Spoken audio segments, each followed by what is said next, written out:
Hello, I am Dr. Abhishek Anand, and today we are going to discuss the topic market and market structure. यह एक micro economics का topic है जो कि काफ़ी important concept है, जिसमें हम लोग देखते हैं कि परफेक्ट कंपटीशन क्या होता है, मोनोपोली मार्केट क्या होता है, मोनोपोलिस्टिक और ओलिगोपोली मार्केट क्या होता है। लेकिन उन सब के डिस्कशन से पहले हम लोग देखते हैं कि आखिर समझते हैं मार्केट होता क्या है। इकोनॉमिक्स में हम लोग मार्केट किसे कहते हैं और मार्केट स्ट्रक्चर कैसा होता है। जैसे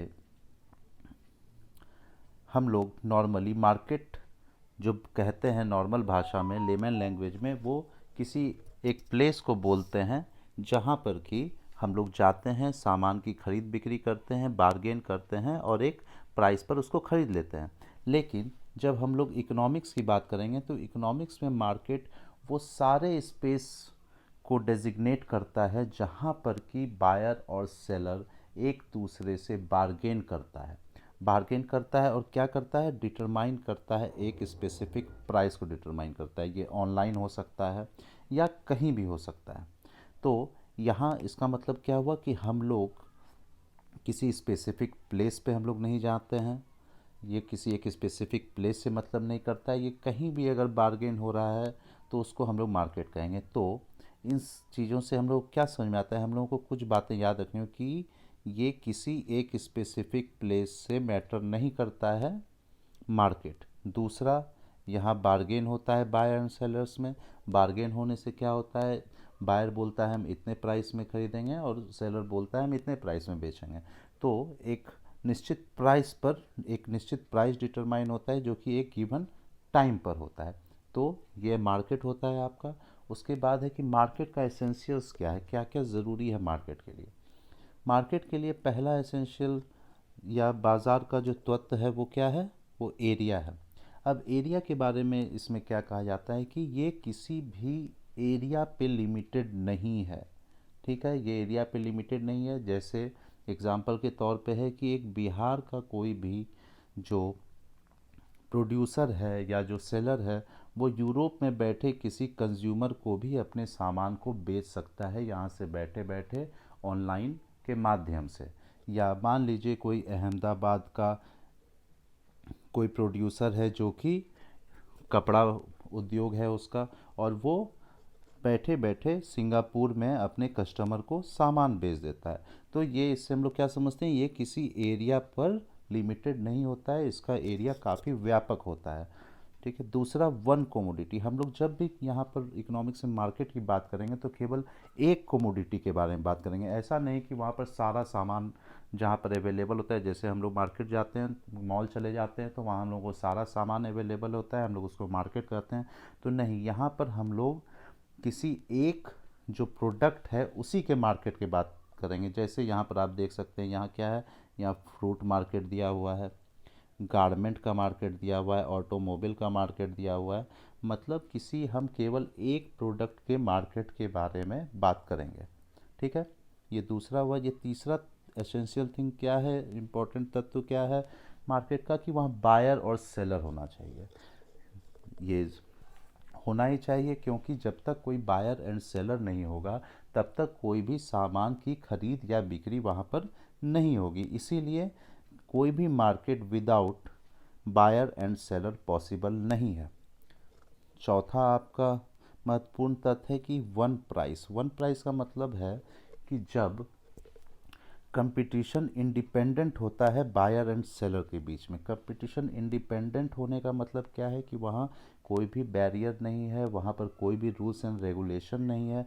इसको हम लोग लाइजेस फेयरे भी कह सकते हैं कि कोई गवर्नमेंट का इंटरवेंशन यहाँ नहीं होता है, मार्केट फ्रीली काम करता है। तब वहाँ पर जब बायर एंड सेलर एक दूसरे से बार्गेन करते हैं तब वो एक प्राइस पर पहुँचते हैं। ठीक है, एट ए डिफिनिट टाइम। मतलब इस मान लीजिए आज का अगर हम लोग स्टॉक मार्केट देखते हैं तो अभी का स्टॉक का प्राइस क्या है। तो अभी का जो स्टॉक का प्राइस होगा वो मेरा एट ए टाइम मेरा मार्केट में प्राइस है उस स्टॉक का। ठीक है। तो अब ये एसेंशियल्स ऑफ मार्केट है, ये चार। अब हम लोग देखते हैं क्लासिफिकेशन। अब क्लासिफिकेशन ऑफ मार्केट हम लोग 7 भागों में देखते हैं। एक, अकॉर्डिंग टू एरिया मेरा क्या होगा। दूसरा टाइम के अकॉर्डिंग क्लासिफाई किया गया है मार्केट को, तीसरा किस प्रकार से हम अपने सामान को बेचते हैं उससे किया गया है, चौथा स्पेशलाइजेशन के आधार पर किया गया है। स्पेशलाइजेशन का मतलब यहाँ पर क्या होता है, स्पेशलाइजेशन का मतलब होता है कि वो मिक्स्ड मार्केट है या फिर स्पेशलाइज्ड मार्केट है। फिर क्वांटिटी ऑफ सेल के अनुसार क्या किया है, क्वांटिटी ऑफ सेल में हम लोग देखें कि वो क्या रिटेल मार्केट है या होलसेल मार्केट है। फिर ऑन लीगल बेसिस कि लीगल वो आपका मार्केट है या इलीगल मार्केट है। और सातवां है आपका अकॉर्डिंग टू कंपटीशन। यहाँ अकॉर्डिंग टू कंपटीशन में हम लोग वही चार मार्केट देखते हैं, perfect competition, monopoly, monopolistic competition और ओलिगोपोली। ये आपका क्लासिफिकेशन ऑफ मार्केट है जिसको एक एक करके हम लोग देखते हैं, ठीक है। तो ये market according to area. Market according to area में सबसे पहला होगा मेरा लोकल मार्केट। लोकल मार्केट क्या होता है, लोकल मार्केट होता है जैसे हम लोग अपने घर के बगल में जाते हैं, सब्जी मार्केट चले जाते हैं या फिश मार्केट चले जाते हैं या दूध खरीदने जाते हैं, ब्रेड खरीदने जाते हैं। ये सब क्या है, ये सब लोकली प्रोड्यूस होता है और आता है। यहाँ पर केवल पेरिशेबल गुड्स होते हैं, ठीक है। पेरिशेबल गुड्स का मतलब हुआ कि जो कि सामान तुरंत ख़राब हो जाता है, ज़्यादा समय तक वो नहीं रहता है, वो ख़राब हो जाता है और केवल ताज़ा खाया जाता है। तो यहाँ पर क्या होता है, सप्लाई को जो सेलर है या प्रोड्यूसर है वो तुरंत नहीं बढ़ा सकता है डिमांड के अनुसार। तो यहाँ पर क्या होता है कि लोकल मार्केट में फिर उसके बाद है रीजनल मार्केट। रीजनल मार्केट क्या होता है, रीजनल मार्केट हम लोग एक रीजन या स्टेट आप मान लीजिए जो केवल उसी इलाके में मार्केट होता है। उस इलाके का मार्केट होने का मतलब है कि जो सामान है, बायर और सेलर है, वो आते हैं उस रीजन में। जैसे अगर आप काव मार्केट चले जाइएगा, जो गाय का बाज़ार होता है या बकरी का बाज़ार होता है, वहाँ आप देखिएगा, या एक हटिया लगता है एक एरिया में। तो हटिया सब में क्या होता है कि वहाँ 15-20 गांव के सारे लोग आते हैं, अपने सामान को बेचते हैं, तो वो एक रीजन पे आ जाता है। फिर है आपका नेशनल मार्केट। नेशनल मार्केट क्या होता है, जो एक रीजन से बढ़कर आगे चलाता है। जैसे आपका आम का जो बाइंग एंड सेलिंग होता है वो इंटर स्टेट होता है, एक स्टेट से दूसरे स्टेट होता है। लीची होता है, स्ट्रॉबेरी होता है, या फ्रूट्स अगर वगैरह आप देख लीजिए, घी हुआ। तो ये सब क्या होता है कि एक स्टेट से दूसरे स्टेट भी जाता है। जैसे आप काजू ले लीजिए, किशमिश ले लीजिए, ये सब क्या होता है एक स्टेट से दूसरे स्टेट पूरे अगर इंडिया एक कंट्री है तो पूरे कंट्री में आप देखिएगा इसका सेल और परचेज़ होता है। उसके बाद है चौथा इंटरनेशनल मार्केट। इंटरनेशनल मार्केट में क्या होता है, gold, diamonds, cars, garment, shoes. Internationally brand है काफ़ी सारा। लेकिन जब से हम लोग ग्लोबलाइजेशन आया है तब से हम लोग कह सकते हैं कि जो भी ड्यूरेबल गुड्स है, पेरिशेबल गुड्स की यहाँ बात नहीं करेंगे, जो भी ड्यूरेबल गुड्स है मतलब जो ज़्यादा समय तक ख़राब नहीं होता है, वो सारा इंटरनेशनली हम लोग बाई एंड सेल करते हैं। अब दूसरा क्या है, market according to time. Market according to time में है पहला आपका डेली मार्केट। डेली मार्केट क्या होता है, वो मार्केट, इसमें क्या होता है कि हम लोगों के पास टाइम पीरियड बहुत ही कम होता है और जो ज़्यादा जल्दी सामान ख़राब होने वाला है वही इसमें बिकता है। तो इसमें देखिए वेजिटेबल ताज़ा होगा तभी आप खरीदिएगा, मीट, मिल्क, फिश, ये सब क्या है ख़राब हो जाता है। तो इसको हम लोग पेरिशेबल होता है। और ये इसका जो प्राइस डिटरमाइन होगा, यहाँ ध्यान देने की बात है, प्राइस जो डिटरमाइन होगा वो डिमांड के थ्रू होगा। डिमांड के थ्रू क्यों होगा, क्योंकि ये डेली मार्केट है और इस वेजिटेबल हुआ, मीट हुआ, मिल्क हुआ, फिश हुआ, ये सब का अगर अचानक से डिमांड बढ़ जाता है तो आप इसका सप्लाई नहीं बढ़ा सकते हैं, क्योंकि टाइम काफ़ी शॉर्ट होता है। उसके बाद है शॉर्ट पीरियड। शॉर्ट पीरियड क्या हुआ, ये डेली मार्केट से इसमें थोड़ा ज़्यादा टाइम होता है, लेकिन इतना भी टाइम नहीं होता है कि ये सप्लाई को कितना भी बढ़ा सके। ये सप्लाई को बढ़ा तो सकता है but up to a certain limit only. इसलिए यहाँ पर क्या होता है, डिमांड का मोर इम्पैक्ट होता है प्राइस डिटर्मिनेशन में, सप्लाई का ज़्यादा इम्पैक्ट नहीं होता है। उसके बाद है long period market. Long period market क्या होता है, इसमें हम लोगों के पास काफ़ी इनफ टाइम होता है कि डिमांड के अनुसार हम सप्लाई को बढ़ा सकें। अगर डिमांड बढ़ जाता है तो हम सप्लाई को घटा सकते हैं, उस अनुसार बढ़ा सकते हैं। अगर डिमांड घट गया तो सप्लाई को भी हम घटा सकते हैं उसके ही अनुरूप। तो यहाँ पर दोनों का डिमांड एंड सप्लाई का प्राइस डिटर्मिनेशन में सिमिलर इम्पैक्ट होगा। फिर चौथा है वेरी लॉन्ग पीरियड। अब वेरी लॉन्ग पीरियड में क्या होता है कि यहाँ पर प्रोड्यूसर के पास इतना समय होता है कि वो एनालाइज कर लेता है और उसके पास इतना टाइम होता है कि वो एक नई कंपनी, नई इंडस्ट्री सेटअप कर लेता है कंज्यूमर के टेस्ट के, प्रेफरेंस के या फैशन के अनुसार। तो यहाँ पर सप्लाई साइड का बहुत ग्रेटर इम्पैक्ट होता है प्राइस डिटर्मिनेशन में। ठीक है, प्राइस डिटर्मिनेशन में ग्रेटर इम्पैक्ट होता है, डिमांड से ज़्यादा इम्पैक्ट होता है। ये हो गया आपका मार्केट अकॉर्डिंग टू टाइम। उसके बाद है market according to process of cell.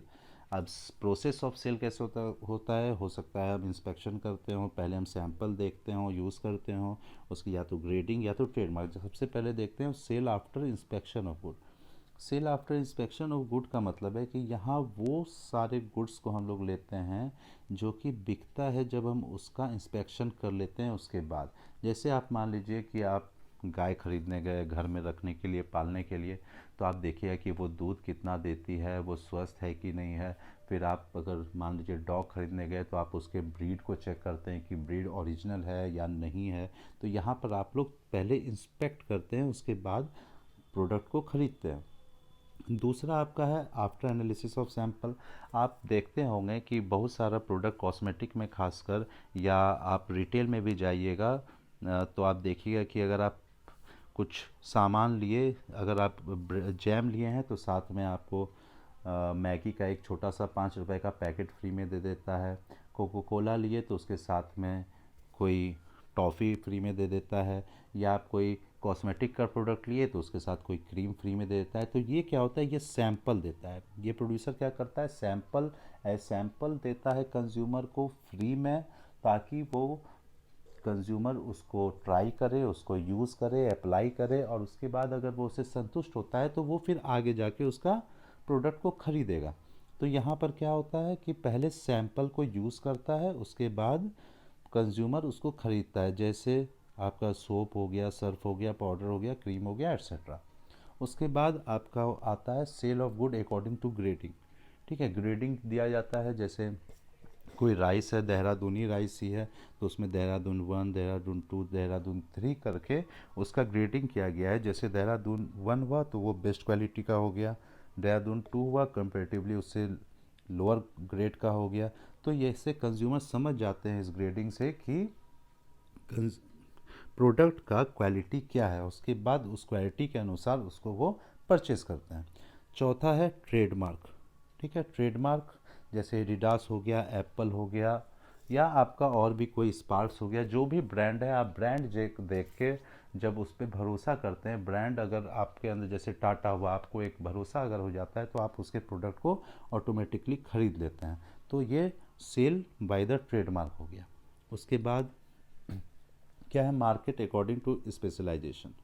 इसमें हम लोग दो देखेंगे, मिक्स्ड मार्केट और स्पेशलाइज्ड मार्केट। मिक्स्ड मार्केट क्या हुआ, मिक्स्ड मार्केट ऐसा मार्केट है जहाँ की हर तरह का कोमोडिटी की खरीद बिक्री होती है। ठीक है, और आपका स्पेशलाइज्ड मार्केट क्या हुआ, स्पेशलाइज्ड मार्केट हुआ कि वहाँ सभी तरह के नहीं बल्कि केवल एक ही प्रकार के कोमोडिटी का परचेज एंड सेल होता है। जैसे गोल्ड मार्केट, गोल्ड मार्केट में क्या होता है, केवल गोल्ड का खरीद बिक्री होता है। सिल्वर मार्केट ही है वैसा ही, सिल्वर का केवल खरीद बिक्री होता है।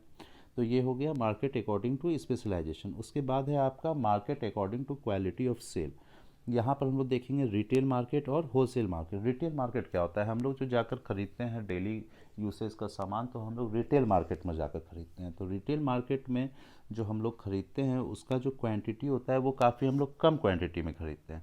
लेकिन वहीं जब होलसेल मार्केट होता है, होलसेल मार्केट जहाँ से रिटेलर लोग भी जाकर खरीदते हैं, तो यहाँ पर काफ़ी बड़ी मात्रा में क्वांटिटी का सेल और परचेज होता है। जैसे यहाँ पर आप एग्जांपल देख सकते हैं, होलसेल मार्केट का केवल एक ही प्रोडक्ट का यहाँ पर बेचा जा रहा है, और यहाँ रिटेल मार्केट जहाँ आपको वेराइटी ऑफ प्रोडक्ट्स है और कम कम क्वांटिटी में है। उसके बाद आपका है sorry market on legal basis, एक होता है लीगल मार्केट और दूसरा है आपका इलीगल मार्केट, या हम लोग चोर बाज़ार भी कहते हैं। लीगल मार्केट वो मार्केट है जहाँ पर कि खरीद बिक्री जो भी होगी वो अकॉर्डिंग टू गवर्नमेंट रेगुलेशन होगा और कंज्यूमर से कभी भी ज़्यादा प्राइस यहाँ नहीं वसूला जाता है। ठीक है, कंज्यूमर से ज़्यादा प्राइस नहीं वसूला जाता है और गवर्नमेंट के रेगुलेशन के हिसाब से होता है, यहाँ पर खरीद बिक्री होती है।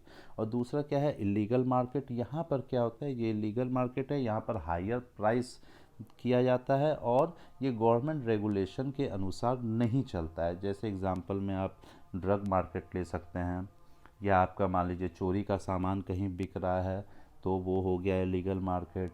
फिर आपका मान लीजिए डुप्लीकेट प्रोडक्ट बिक रहा है तो वो हो गया आपका इलीगल मार्केट। ठीक है, अब नेक्स्ट है मार्केट अकॉर्डिंग टू कंपटीशन। अब मार्केट अकॉर्डिंग टू कंपटीशन में हम पहले ही बता चुके हैं 4 तरह का मार्केट होता है कंपटीशन के अनुसार, जिसको हम लोग देखेंगे आगे का नेक्स्ट जब प्रेजेंटेशन होगा उसमें देखेंगे। एक है आपका परफेक्ट कंपटीशन, दूसरा मोनोपोली, तीसरा मोनोपोलिस्टिक कंपटीशन और ओलिगोपोली। ये चारों मेन कंसेप्ट है आपको समझने के लिए माइक्रो इकोनॉमिक्स में, जिसको हम लोग फर्दर देखेंगे। Thank you.